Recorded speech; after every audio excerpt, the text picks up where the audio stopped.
અહમ મોટો। જી હા, નવસારી ભાજપમાં અહમ મોટો હોય એવું લાગી રહ્યું છે, કારણ કે બે નેતાઓની હુતાતુશીમાં ચાલી રહ્યો છે ભયંકર રાજીનામાઓનો દોર। નવસારી ભાજપમાં જૂથવાદ જે ખરો એ ચરમસીમાએ પહોંચી ચૂક્યો છે।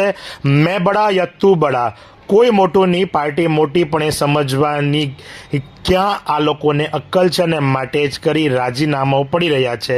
આજ રોજ વળી પાછા ભાજપમાં રાજીનામાઓ પડ્યા છે।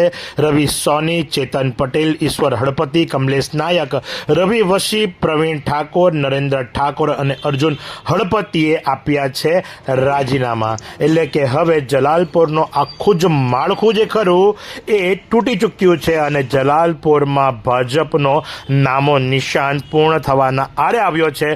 મળતી માહિતી મુજબ આપનાર રાજીનામાઓ જે વ્યક્તિઓને કોઈ મનાવતું પણ નથી કે કોઈ સમજાવતું પણ નથી, એટલો ચરમસીમાએ આ જૂથવાદ ચાલી રહ્યો છે।